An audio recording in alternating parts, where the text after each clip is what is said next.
Hello. We are finally back with Lead Code Daily Question of 5th of October. और पता है बहुत दिन से क्वेश्चंस नहीं आए हैं. It's a long story. सारे पुराने क्वेश्चंस इवेंचुअली आ जाएंगे. But for today let's go to a daily question. तो आज का हमारा डेली क्वेश्चन है परम्यूटेशन इन स्ट्रिंग्स. ठीक है.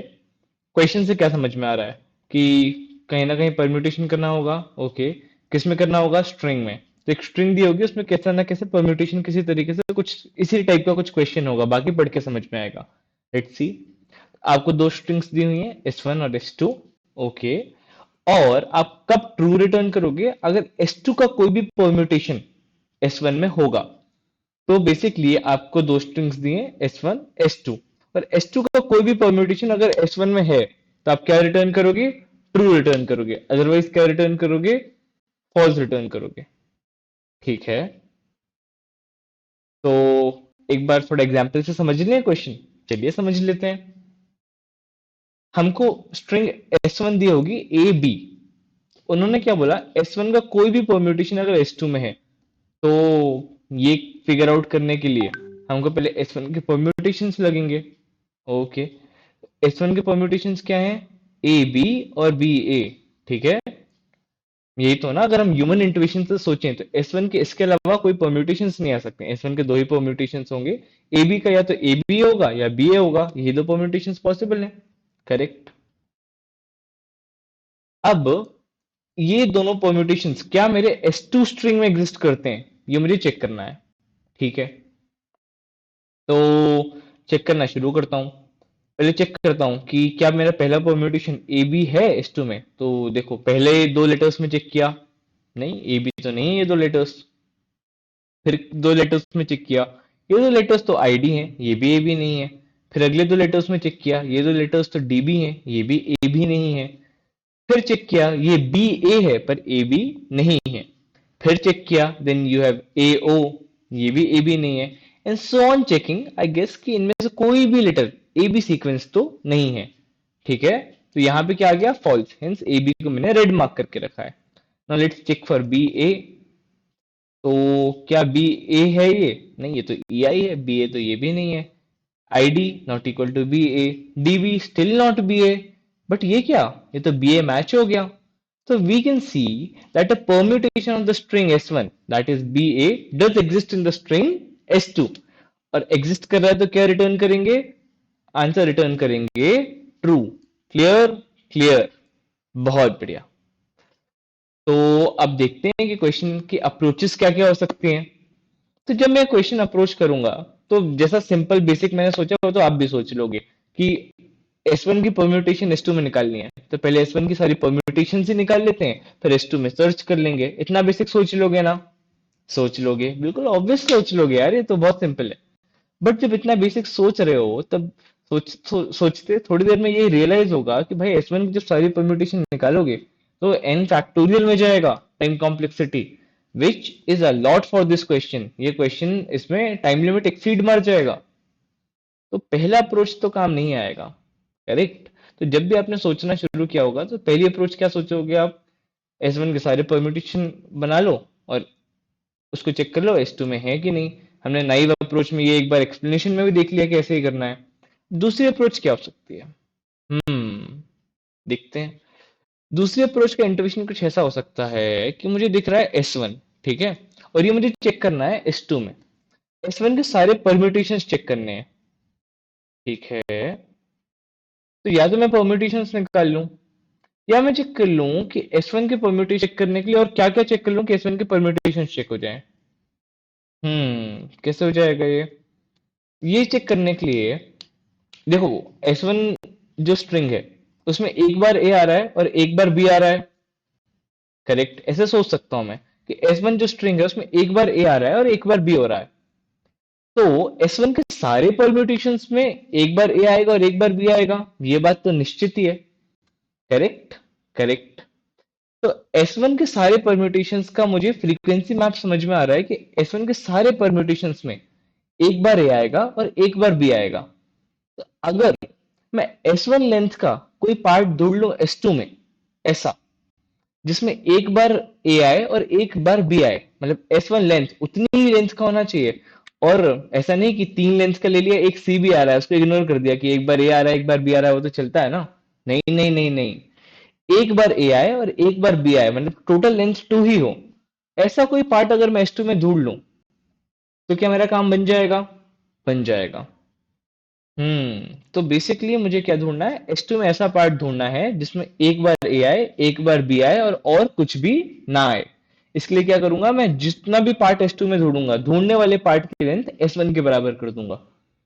तो क्या मैं पूरी स्ट्रिंग का कोई एक स्पेसिफिक पार्ट पे फोकस कर रहा हूं? कर रहा हूं।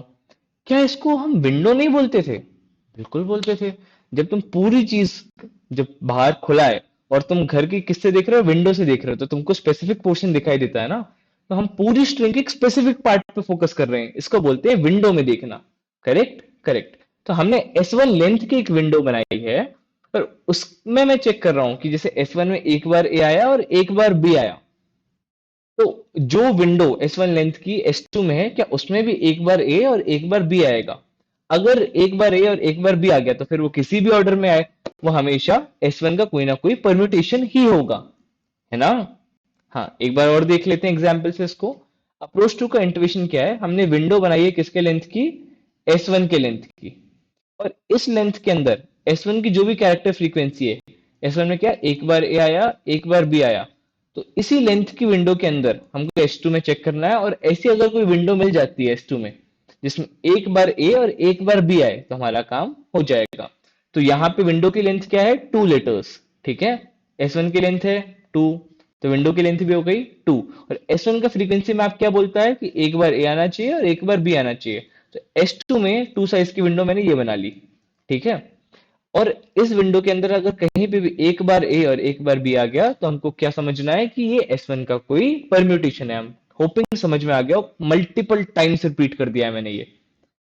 तो पहले मैंने विंडो ली ई और आई पे, तो यहाँ पे एक फ्रीक्वेंसी ई की है और एक फ्रीक्वेंसी आई की है, तो ये तो काम नहीं करेगा। ठीक है। अब विंडो ले ली मैंने आई और डी की, तो एक फ्रीक्वेंसी आई की है और एक फ्रीक्वेंसी डी की है, ये भी काम नहीं करेगा। फिर एक फ्रीक्वेंसी ले ली मैंने डीबी की, तो एक फ्रीक्वेंसी डी की है और एक फ्रीक्वेंसी बी की है, नहीं नहीं ये भी काम नहीं करेगा। फिर सेम इसकी विंडो बी पे ले ली, एक फ्रीक्वेंसी बी की है और एक फ्रीक्वेंसी ए की है। अरे, यहाँ पे तो ए की भी एक फ्रीक्वेंसी है और बी की भी एक फ्रीक्वेंसी है। सेम लेंथ की विंडो में हमारे S1 में ए की एक फ्रीक्वेंसी थी, बी की एक फ्रीक्वेंसी थी, तो फ्रीक्वेंसी तो मैच हो गई। बोले हाँ, तो B is a permutation of A B and this permutation does exist in S2। तो S2 में S1 का एक परम्यूटेशन एग्जिस्ट करता है, और क्योंकि एग्जिस्ट कर रहा है, तो बस हमारा काम हो गया, ट्रू रिटर्न कर देंगे हम। ठीक है। तो अब हमने बात किया कि विंडो की, तो इस पूरी अप्रोच को हम बोलते हैं एक स्लाइडिंग विंडो अप्रोच। देखो जैसे विंडो स्लाइड होती गई ना, पहले EI पे थी, फिर ID पे थी, फिर DB पे थी, तो this window of size of S1 is sliding over S2। This is called sliding window approach. ये अप्रोच आगे भी बहुत काम आएगी। ठीक है, यहाँ पे तो अभी विंडो का साइज कांस्टेंट है, कुछ क्वेश्चंस में विंडो का साइज भी बदलेगा। तो विंडो लेंथ क्या हो गई? Length of S1। ठीक है। ठीक है। We will maintain two frequency maps. ये तो अभी तक समझ ही गए होगे। एक फ्रीक्वेंसी मैप किसके लिए होगा कि जैसे S1 में एक ए था एक बी था, तो ये एक फ्रीक्वेंसी मैप S1 के लिए रख गया, one for the occurrence of characters in string S1, और दूसरा another we will maintain for the frequency map of characters traversing over S2, जो ट्रेवर्स कर रहे थे उसके लिए। जैसे यहाँ पे जब था हमारा विंडो ई और आई पे, तो इसके फ्रीक्वेंसी मैप में एक ई होगा और एक आई होगा। फिर यहाँ पे जाएगा तो ई एक कम हो जाएगा और डी एक से बढ़ जाएगा। फिर जब एक आगे और जाएगा तो आई की फ्रीक्वेंसी एक से कम हो जाएगी और बी की फ्रीक्वेंसी एक से बढ़ जाएगी। ठीक है। ठीक है, इसका एक बार ड्राई रन भी दिखा दूंगा मैं। तो S2 का जो विंडो है उसका फ्रीक्वेंसी मैप लेंगे जो S2 पे इटरेट कर रहा है। अगर ये फ्रीक्वेंसी मैप S1 की फ्रीक्वेंसी मैप से मैच कर जाए, जैसे वहां पे B1 और A1 था, S1 में A1 और B1 था, ये मैच कर गया, तो परम्यूटेशन हमको मिल चुका है और हम क्या रिटर्न कर देंगे? ट्रू। वरना परम्यूटेशन मतलब मैच करते करते एंड पे जाएगा और किसी भी काम का नहीं रहेगा। Clear clear. एक्सप्लेनेशन देखते हैं। सबसे पहले स्टेप्स क्या होंगे? स्टेप्स होंगे S1 ले लो, AB, इसका फ्रीक्वेंसी मैप बनाओ या हैश मैप भी बोलते हैं इसको। एक बार ए आया एक बार बी आया। ठीक है। अब हमको एक विंडो बनानी है of size of S1। Size of S1 क्या है? S2। और उसको S2 पे इटरेट करवाना है while taking hash map of window on every iteration। तो उस विंडो में जैसे पहली बार हैश मैप में क्या, एक बार ई एक बार आई आया था, आगे जाएंगे तो एक बार आई एक बार डी आ रहा है, ई की फ्रीक्वेंसी कम हो गई। तो करते जाएंगे, एक बार देखो यहाँ पे करके दिखा देता हूँ। पहली बार ई की फ्रीक्वेंसी वन, आई की फ्रीक्वेंसी वन। ओके, अगर ये आगे जाता है तो आई की फ्रीक्वेंसी वन, ई की फ्रीक्वेंसी देखो एक कम हो गई, और डी की फ्रीक्वेंसी हो गई वन। ओके। ओके, अभी एक आगे और गया तो यहाँ पे आई की फ्रीक्वेंसी भी एक कम हो गई, तो आई की फ्रीक्वेंसी क्या हो गई? जीरो हो गई। और बी की फ्रीक्वेंसी एक से बढ़ गई है, तो बी की फ्रीक्वेंसी एक से बढ़ गई है। और अभी आगे गया तो डी की फ्रीक्वेंसी भी क्या हो गई? एक से कम हो गई, क्योंकि अब डी नहीं है हमारी विंडो में। और अब विंडो में नया क्या आया? ए आया, तो ए की फ्रीक्वेंसी वन हो गई। अब देखो ये मैप और ये मैप सेम हो गए। हाँ, यहाँ पे भी ए की फ्रीक्वेंसी वन, यहाँ पे भी ए की फ्रीक्वेंसी वन, यहाँ पे भी बी की फ्रीक्वेंसी वन, यहाँ पे भी बी की फ्रीक्वेंसी वन। तो क्या रिटर्न कर दोगे? तो तुम सिंपली रिटर्न कर दोगे ट्रू। ठीक भाई? ठीक। अब एक बार इसका कोड में इंप्लीमेंटेशन और देख लेते हैं, and we are done with the question. सबसे पहले तो मुझे दो हैश मैप में चेक करना है कि ए और बी की फ्रीक्वेंसीज बराबर है कि नहीं, मतलब किन्हीं भी लेटर्स की फ्रीक्वेंसीज दो हैश मैप में बराबर है या नहीं।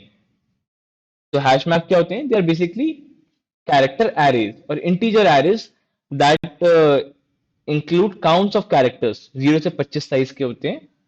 तो हमने 25-25 साइज के, मतलब 26-26 साइज के, 0 से 25 इंडेक्सिंग है, 26-26 साइज के दो एरे इस फंक्शन में दे दिए, और इसको इटरेट करवा दिया कि ये सारे हैश मैप बराबर हैं कि नहीं। अगर हैश मैप बराबर नहीं होंगे, दैट इज हैश मैप का हर एक एलिमेंट बराबर होना चाहिए। तो कोई भी एक एलिमेंट अगर बराबर नहीं है तो रिटर्न जीरो कर दो, सारे बराबर हैं तो रिटर्न वन कर दो।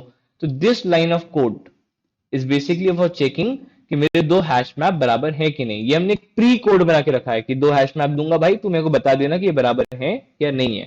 क्लियर? क्लियर। अब क्या करना था? सबसे पहले पहले का हैश मैप बनाया। पहला हैश मैप किसके लिए बनता था? S1 स्ट्रिंग के लिए। तो S1 की लेंथ तक ट्रवर्स किया और हैश मैप में इंडेक्सेस में डेटा स्टोर कर दिया। ओके। ओके, जो भी इंडेक्स आया, मतलब ये क्यों किया है? ये स्टेप इसलिए किया है कि सपोज ए था मेरा कैरेक्टर। अब S1 आई अगर ए है, ए माइनस ए जीरो हो जाएगा, तो इंडेक्स क्या आ जाएगा? जीरो। तो जीरोथ इंडेक्स की एक फ्रीक्वेंसी बढ़ा देना। तो अगर हैश मैप की जीरोथ इंडेक्स पे वन फ्रीक्वेंसी है तो मैं समझ जाऊंगा ए एक बार आया है। ठीक है? ठीक है। ऐसे ही बाकी लेटर्स के लिए अगर यहाँ पे एस आई में जेड आ जाएगा तो z माइनस ए कितना आ जाएगा? z माइनस ए आ जाएगा 25।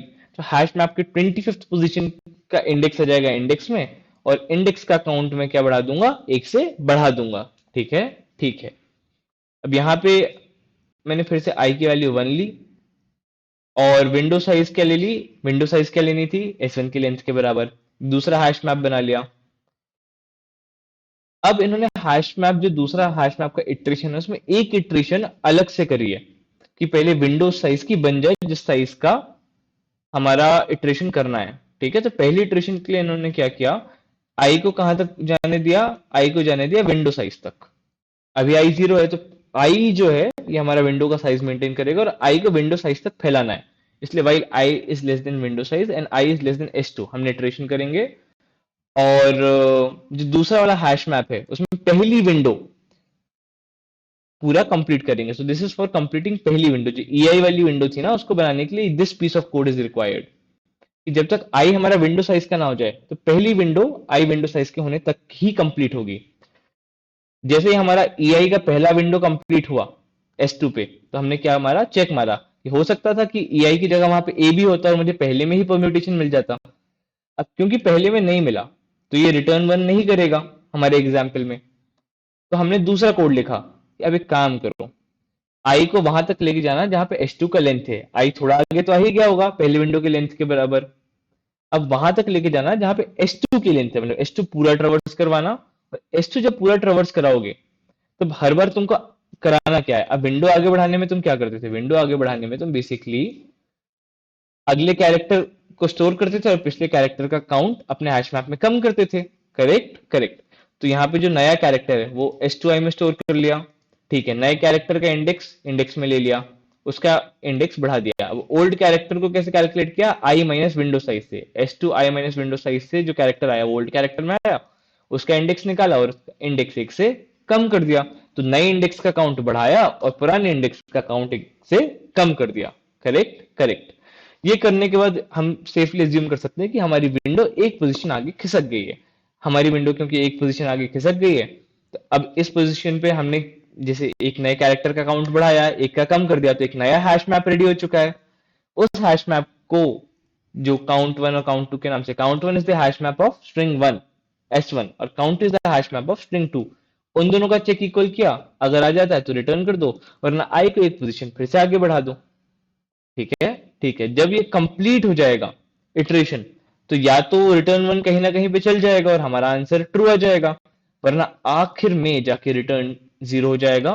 जब पूरा वाइल का इटरेशन खत्म होगा, हम रिटर्न जीरो रिटर्न कर रहे होंगे, विच विल टेल अस कि नहीं, कोई भी permutation of S1 is not available in S2 and returning false. तो आई एम होपिंग समझ में आ गया हो ये क्वेश्चन। बहुत ही इजी क्वेश्चन था, मैंने अप्रोच अच्छे से समझाने का ट्राई किया है, तो समझ में अगर आ गया हो तो प्लीज ढंग से क्वेश्चन कर लेना, और अगर ना आया हो तो कमेंट्स में डाल देना। So that's all for today and I see you tomorrow.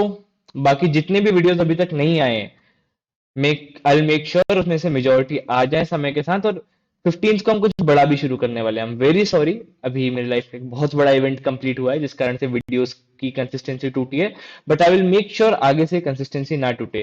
तभी आज रात के 3 बजे भी मैंने वीडियो कंप्लीट किए हैं, और आगे से कंसिस्टेंसी नहीं टूटेगी। ठीक है, तो चलो that's all for today, bye bye. बात है इसकी खास बड़ी, भाग्य की रेखा है लंबी, इसका गुड लक तगड़ा है और किस्मत का है बड़ा ये धनी। लकी